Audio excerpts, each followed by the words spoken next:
নমস্কার। স্ক্রিন প্রিন্টিংয়ের কাজ একটি খুব জনপ্রিয় কাজ। বহু মানুষ সেটা শিখতে চান, কারণ কিছুদিন আগে আমি একটি ভিডিও আপলোড করেছিলাম। একটি বলা ভুল, 2-3টে ভিডিও আপলোড করেছিলাম এই স্ক্রিন প্রিন্টিং সম্পর্কিত, কিন্তু তখন আপনারা খুব একটা বেশি ইন্টারেস্ট দেখাননি, সেই জন্য আমি তারপর আর এই রিলেটেড কোনো ভিডিও বানাইনি। কিন্তু রিসেন্টলি দেখছি সেই স্ক্রিন প্রিন্টিং অনেকেই শিখতে চাইছেন। আপনাদের প্রথম কমেন্ট আসছে, যেটা অনেকেই কমেন্ট করেছেন, এই জিনিসগুলো আমরা কোথা থেকে পাবো। দেখুন, এখানে কিন্তু অনেকগুলো জিনিস আছে, তাও আমি সব জিনিস নিয়ে বসিনি। এটা হচ্ছে রং, এটা একটা সিলভার কালার আর কি। দেখবেন যে সমস্ত বিয়ের কার্ডগুলো লাল হয় বা ব্লু কালারের হয়, ডিপ কালারের হয়, সেগুলোতে এই সিলভার কালার দিয়ে প্রিন্ট করতে হয়। সেই জন্য এটা সিলভার কালার আমি আপনাদের দেখানোর জন্য এনেছি। এতে একটু প্রিন্ট করা মুশকিলও, যখন যে বিয়ের কার্ডগুলো এই সিলভার কালারে হয় আর কি। দেখতেই পাচ্ছেন এটা সিলভার কালার, হাতে লেগে গেলে কিন্তু খুব মুশকিল ছাড়ানো। এটাকে বলে রিডিউসার, এটাকে বলে সোনা কোট, এটা হলো ফ্রেম। এই ফ্রেমের ওপরই ছাপতে হয়। এবার যারা আমার রেগুলার ভিউয়ার, মানে যারা আমার ভিডিও নিয়মিত দেখেন অনলাইন কাজ সম্পর্কিত, তাদের কাছে হয়তো স্ক্রিন প্রিন্টিং ব্যাপারটা নতুন লাগতে পারে। স্ক্রিন প্রিন্টিং কিছুই নয়, সাধারণত বিয়ের কার্ড আপনারা সবাই দেখেছেন, সেটা যে প্রসেসে ছাপায় বা ক্যালেন্ডার যে প্রসেসে ছাপায় সেটাকেই স্ক্রিন প্রিন্টিং বলা হয়ে থাকে। তো প্রথম যে প্রশ্নটা সবাই করছেন আর কি, যে এই মেটেরিয়ালসগুলো আমরা কোথা থেকে কিনবো। এই মেটেরিয়ালসগুলো আমি যখন প্রথম স্ক্রিন প্রিন্টিংয়ের কাজ শুরু করি, তখন কিন্তু আমি কলকাতা থেকে নিয়ে আসতাম। কলকাতা বলতে কলকাতা কলেজ স্ট্রিট, এদিকে কলেজ স্ট্রিট আর ওইদিকে শিয়ালদা, তার মাঝখানে আছে আমহা স্ট্রিট। আমহা স্ট্রিটে কিন্তু এই জিনিসের অনেক দোকান পাওয়া যায়। তাছাড়া আপনার বাড়ি যদি আরামবাগ কিংবা বর্ধমান সাইডে হয়, আরামবাগে আপনারা পার্টিকুলার কিছু দোকান আছে যেখানে খাতা কলম স্টেশনারি গুডস বিক্রি হয়, সেখান থেকে আপনারা পেয়ে যাবেন।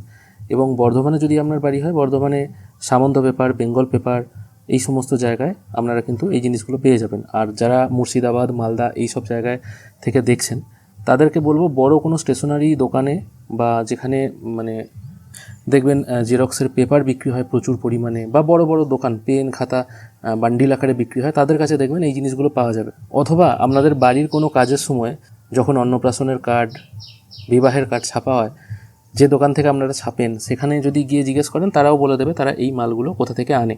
তো আমি প্রথম দিকে কলকাতা থেকে আনতাম, কিন্তু এখন আমি বর্ধমান, আরামবাগ এই সমস্ত জায়গা থেকে পেয়ে যাই, তাই আমি ওখানে আনতে যাই না।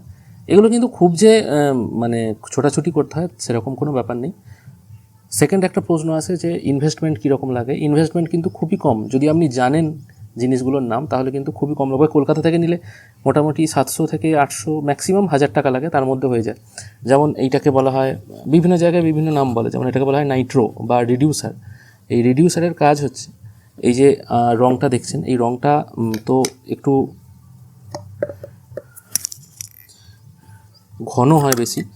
দেখুন হাতে লেগে গেল আমার, এই রং তোলা এবার মুশকিল, তাও দেখাচ্ছি। দেখতে পাচ্ছেন রঙটা কিন্তু প্রচণ্ড গাঢ়, ঠিক আছে।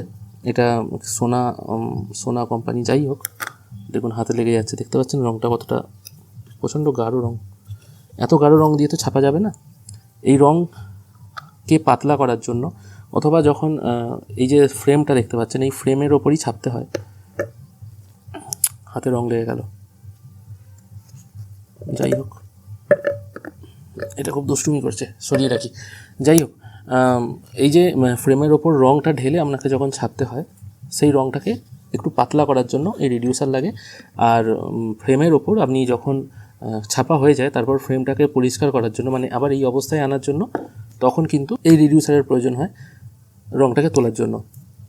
এটাকে বলা হয় সোনা কোট। এটা আমি বড়টা নিয়েছি কারণ আমার বড় লাগে।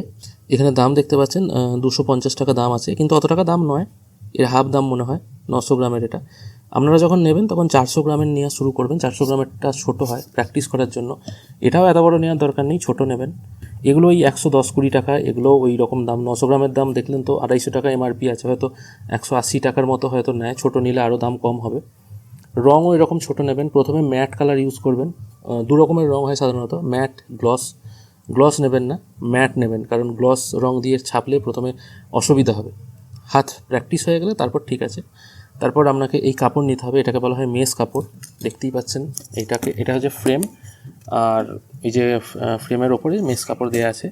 এই কাপড়ের ওপর প্রথমে কোটিং করতে হয়। সেই ভিডিওগুলো আমার অলরেডি দেওয়া আছে, কিন্তু সম্ভব হলে একবার দেখে নেবেন কী করে কোটিং করতে হয়, ছাপা হয় কীভাবে, ফ্রেম কী করে ধুতে হয় এই রিলেটেড ভিডিও আছে। আপনারা যখন দোকানে যাবেন, যদি কলকাতায় যান পার্টিকুলার, তাদেরকে যদি বলেন আমি দেখুন এটা ফ্রেমটা এই দড়ি দিয়ে বাঁধা আছে সুন্দর করে, ঠিক আছে, এগুলো আপনি প্রথম দিকে বাঁধতে পারবেন না, আস্তে আস্তে প্র্যাকটিস হয়ে যাবে, প্রথম দিকে আপনি বাঁধতে পারবেন না। দেখুন এই যে দড়ি দিয়ে কি সুন্দর করে বাঁধা আছে। তো তখন ওদের দোকানদারকেই বলবেন যে আমাকে ফ্রেমটা বেঁধে দিন। ওরা বেঁধে দিতে হয়তো কোনো চার্জ নেবে না, হয়তো 10-20 টাকা নিতে পারে। ফ্রেমের দাম এই কাপড়টা যেটা মেস কাপড় যেটা কোনো ছোট দোকানে নেন তাহলে তাদের কাছ থেকে 1 মিটার নিতে হবে, কিন্তু আপনি যদি কলকাতা থেকে নেন তারা কিন্তু যতটুকু ফ্রেমের সাইজ সেই অনুযায়ী দিয়ে দেয়। এইটুকু মেস কাপড়ের দাম হচ্ছে প্রায় 250 টাকা, কিন্তু আপনি যদি কোনো অন্য দোকানে নিতে চান তারা বলবে পুরো 1 মিটার নিতে হবে, সেক্ষেত্রে 1 মিটার কাপড়ের দাম 800 টাকা হয়তো হয়ে যাবে। সেই জন্য কোনো বড় দোকান থেকে নেবেন, কলকাতা থেকে নিলেই বেটার হয়। তারা কিন্তু এই আমি যে মেটেরিয়ালসগুলো বললাম সেগুলো একদম সস্তায় মোটামুটি 1000 টাকার ভেতরে আপনাকে দিয়ে দেবে। আর এটাই হচ্ছে আসল জিনিস। এখানে রং ঢেলে এটা করে টেনে টেনে জিনিসগুলো ছাপতে হয়, যদিও ছাপার ভিডিও আছে অলরেডি, দেখে নেবেন। কী কী কিনতে হবে আপনাকে বলে দিচ্ছি, যদি সম্ভব হয় একটা লিস্ট করে রাখুন, কলকাতায় গিয়ে সেগুলো কিনে আনবেন, তারপর আস্তে আস্তে প্র্যাকটিস করবেন। প্রথমে একটা ফ্রেম নিতে হবে, দড়ি নিতে হবে, মেস কাপড় নিতে হবে।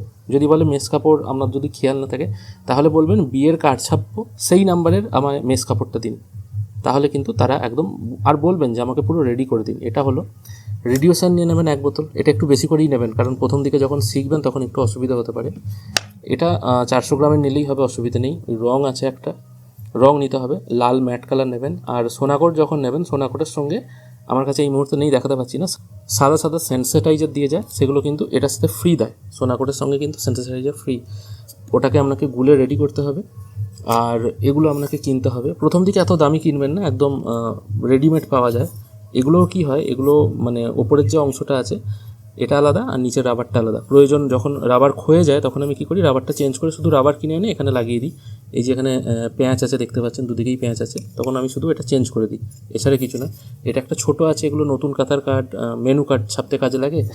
আর যেগুলো বড় আছে, এটা বিয়ের কার্ড, তারপর ক্যালেন্ডার ছাপতে, এগুলো কিন্তু কাজে লাগে। আর একটা জিনিস বেশি করে নেবেন, সেটা হচ্ছে ডিকোটিনের একটা প্যাকেট আমার কাছে পড়েছিল এইমাত্র, সেটা আমি আপনাদেরকে দেখিয়ে দিচ্ছি। দেখুন লেখা আছে ডিকোটিন পাউডার। এটা কি হয়, যখন ফ্রেমকে কোটিং করা হয় সেই কোটিংকে তুলতে এই ডিকোটিন পাউডারের প্রয়োজন হয়। এগুলো মোটামুটি 8-10 টাকা পাতা। এটা একটু বেশি করে নেবেন কারণ প্রথম দিকে আপনারা করতে পারবেন। এবার বলবেন কোথায় কাজ শিখবো। দেখুন কাজ কোথাও শেখা যায় না, আবার শেখাও যায়। শেখা যায় না এই কারণে বললাম, এগুলো কাজ শেখানোর যে কোনো ইনস্টিটিউট আছে এরকম কিন্তু কোনো নেই। এগুলো সোজাসুজি কথা বলছি, মিথ্যে বলবো না, আমিও ইউটিউব দেখে শিখেছি, বিভিন্ন ইউটিউব চ্যানেলে দেখতাম, এবং আমার শিখতে মোটামুটি 6 থেকে 7 মাস লেগে গেছে। টোটালটা টাইমিংয়ের ওপর নির্ভর করে এবং সূর্যের আলোর ওপর। এই যে দেখতে পাচ্ছেন রোদ, এই যে এখন দুপুরে কী সুন্দর রোদ, রোদ ঝলমলে আবহাওয়া। লেখাকে ফোটানোর জন্য বেশি রোদ দেখালেও মুশকিল, আবার কম রোদ দেখালেও মুশকিল। যদিও প্রথম দিকে রোদে না করাই ভালো, লাইট বক্সে করা ভালো। আমার ভিডিও ডেসক্রিপশনে সেই সব ভিডিওগুলো পেয়ে যাবেন, আপনারা একবার চেক করে নেবেন কী করে আমি কোন লাইট বক্স ইউজ করি, কীভাবে তৈরি করেছিলাম। তো আমার ভিডিওগুলো যদি ফলো করেন তাহলে কিন্তু শিখতে পারবেন। আর এটা কিন্তু খুব জনপ্রিয় ব্যবসা। এই ব্যবসায় মানে বিয়ের কার্ড ছাপানোর ব্যবসা বা অন্নপ্রাশনের কার্ড, নতুন খাতার কার্ড, ক্যালেন্ডার বিজনেস, এগুলোতে কিন্তু প্রায় 2x মার্জিন থাকে। মানে যে দামে কিনবেন সেই দামে, মানে তার ডবল দামে বিক্রি করতে পারবেন, তাহলে মানে আপনার লভ্যাংশ 100% থাকে। এরকম একটা প্রফিটেবল বিজনেস সবাই কিন্তু করে না, প্রথমত করতে পারে না, ধৈর্যের ব্যাপার থাকে একটা। আমিও যখন প্রথম শিখেছিলাম মানে অধৈর্য হয়নি, প্রথম থেকেই আমার ইচ্ছে ছিল একটা সামান্য এরকম সুতির কাপড়, তার ওপর রং ঢেলে টেনে দিচ্ছে, কী করে লেখা ফুটছে, এরকম একটা আমার ব্যাপার ছিল যে আমি জিনিসটাকে যে করেই হোক শিখবো। কলকাতায় যখন প্রথম কিনতে গেছিলাম তখন একটা দোকানে গিয়ে বলছি স্ক্রিন প্রিন্টিংয়ের জিনিস লাগবে।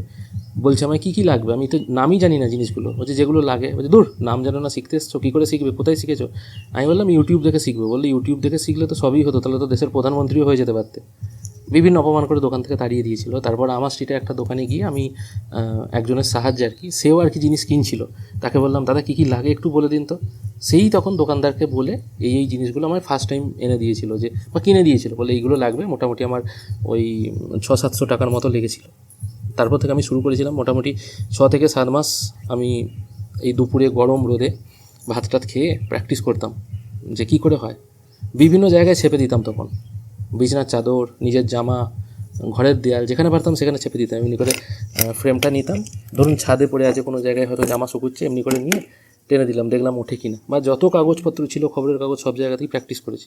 তারপর কিন্তু একটা জায়গায় এসেছি, এবং এটা একটা ভালো বিজনেস, যথেষ্ট ভালো প্রফিট হয় এখান থেকে। তাই আপনারা যদি মনে করেন বিজনেসটা কন্টিনিউ করবেন, করতে পারেন, কিন্তু শিখতে সময় লাগবে একটু। আর আমি শেখাই না সেইভাবে কাউকে, তবে চ্যানেল ফলো করে রাখবেন। জিনিসগুলো আগে যারা কিনবেন তারা কিনুন, জিনিস কিনতে হবে আগে। প্রথমে শিখলেন, তারপর আগে নিজে হাতে এটা প্র্যাকটিস করতে হবে। এটা টোটালি প্র্যাকটিসের ব্যাপার, প্র্যাকটিস না করলে কিচ্ছু হবে না। আমি একবার আমার ভিডিওতে দেখিয়ে দেবো, তারপর আপনাকে কন্টিনিউ প্র্যাকটিস করতে হবে। তারপর টোটাল আপনার টাইমিং হবে, কতক্ষণ আপনি রোদ দেখাবেন, কতক্ষণ আপনার এক্সপোজ টাইম হবে, সেটা সম্পূর্ণ আপনার নিজের উপর। বহু দর্শক বন্ধু এই নিয়ে কমেন্ট করছিলেন, সেই জন্য তাদের উদ্দেশ্যে এই ভিডিওটা বানিয়ে দিলাম। আবারও বলছি, এগুলো কিন্তু শিয়ালদা আমা স্ট্রিটে পাওয়া যায়। ওখানে প্রচুর দোকান আছে, যেদিকেই তাকাবেন সেই দিকে শুধু বিয়ের কার্ডের দোকান আর এইগুলোর দোকান। তাই সম্ভব হলে ওখান থেকে আপনারা জিনিস আগে ক্রয় করুন, তারপর কিন্তু প্র্যাকটিস করতে লাগুন। আমার ইউটিউব চ্যানেলে ফলো করুন, তাহলে আমি ওখানে দেখবেন অনেক ভিডিও আছে অলরেডি, ওগুলো দেখেই আগে শুরু করুন না, তারপর তো আমি আসি। ভালো থাকবেন, ধন্যবাদ।